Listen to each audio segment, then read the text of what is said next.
Tala falawai nei fo itai au le so lulu sa mo lona sfulvalu mati ai ole fa au poponga o tala lau le tio Polynesia. O so tanga I mea tawa o ngai le vau Samoa ma New Zealand le ana tala noa iai le pale mia o New Zealand. Christopher Luxon ua moli mawinai nei I se vaenga o lana au malanga o loo totoe le kolisi mai puke kohe. Na moli mawina mai e le sunga pali I mali e tau mali e tua o lona tua a mali e tua tanu mawhili le lua. O le tasi o tama o ngatua I o le kolisi talu mai le awhia iwa se lau lua sifulu. O le sootanga lea I le vawa onga ua amatai o na toe whaola ola mai e pe on sao noa Luxon. O le sootanga whaaltangata lea na o la tau whaatala noa ma minista o Samoa I le tele o le awa noa mō matanga ruenga wa onga ma matanga ruenga le soifua malolo ina a Samoa. E la lango whaatasi ai ala ati na e ma New Zealand le anga I luma. Malanga te tawa I lava I minista o ia matanga ruenga o na malanga atu I New Zealand wha soa ma wha pula atu I ai le wha foe ngai e New Zealand wana o onga. O se tasi le nao wha oso le watu umai el palmi o New Zealand I a Samoa o le ofo mai lea o le awa noe ngā lulue wha atasi ai ana matanga ruenga I New Zealand ma Samoa. Ai mai se o tūlanga tau lea o oina talue tele lava se ngā ruenga nau la tau whaia. I nā tina e tutono le lua tau sanga utua nai New Zealand. Ma sauno ai Mr. Luxon was a solo le leia I lava le nā whainga mō ngā ruenga whaatino I tūlanga tau ia o onga alona atunu. Ma lona whaavai wa mausali e manatu le pale mia ua matua whetau I le lei ma le mana onga mo o lātou tangata ia manuia o lātou lumanai I New Zealand. Peitai, o le malanga mai ai o le kolisi o St. Stephen's I Samoa I le vai aso le nei. O se awa noa le lei foi mo le wha soa I angai whanua po o le wha ola ola ina o so tanga ia o ngai Samoa. Ai o ana tamatuai e pei ona wha lau lo mai le sunga pali I mali e tau mali e tua ua o se awa noa mo ia. E wha wheloa ia tuai lea onga sa o o inai lona tua a I le nā vai taimi a wheiva se lau lua sfulu. Sa na o mali e toa lava le tama o ngā tui Samoa na o ngai I le kolisi lea. Taimi nei, o iai ana vasenga, mai le vasenga fitu I le vasenga se fulu tolu. O le amena ia ma le alo ia o nanga o lo o whaatino e le to manga mo e popo ngā tia. SVSG po le Samoa Victim Support Group le ngata o whanau sa waina I le campus of Hope I tōna I mato.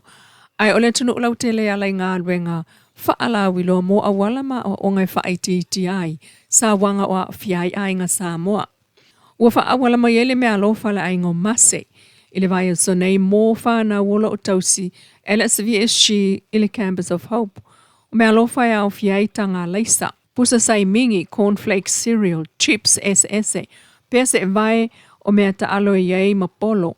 Ai o mea ongo api mata. Ma sa mo le mawina le talia ma le fia o le nganga whaaftai e whanau. Lea fo I whaamalo si au mo lātou. O le malanga mai le au ainga o mase I Samoa. Ia tina e tau le ainga ma lātou momoli mai ai le whaamomoli. Moro lātou walo o junior mase e nofo mau I Australia. Ai sa ia whaamauti noa o mai o na ainga I Samoa ma lātou wasia. Le loto ale Campus of Hope. Whaaftai ai le pulenga o le to manga SVSG le ainga mo le mea lofa lalo ngā whau wheme iai ma sekolastika mase. Ma watu fo iai whaamanuianga I le asia singa mai ainga ai o le whaamna tuino le asa soifua iwa se furu tausanga o le tua ao lalo ngā whau. O se la sanga whaamawina lea mo le ainga ai o whaamanuianga wo lātou maua ma whaasoa mai I whanau sa waina Samoa o le Campus of Hope I tōna I mato. O fōringa ma ai o le alofa ma le tautua. Ta ua le pulenga le tō manga o solo le leile tau singa o whanau mwha awa wai pēl nei o onanga. Ona o le anganga leo le alofa I pēr na mōli mawina le ainga o mase ma le a singa I le nei va yaso.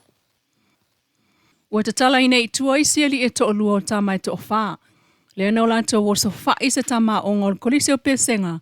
I ta wha ala o le awal tele I vai mauso le silia mal vai yaso talwai. O le vasta luaina ta talai fo I el whamsinonga isi ali e talavou e to alua. Ai o le to alua lea na tau fia I le vai ngā leo leo.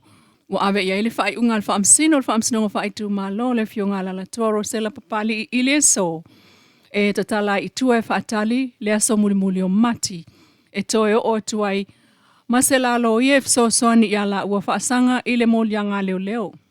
Na ta ua le ta mao le whanau lea. E le o tūla I whamsinonga I le so e talo sanga I ave I tua le tangi whaasanga ilana whanau. Ai olona tūlai, mō le sila fia le whaamsino, ua mai a whāle le mata upu I le vāo le ainga e ana le atali ina a fia, malo lātou ainga. Mai ua mālilia ne fo I le ainga e toi ave I tua le lātou tangi, ua I leo leo.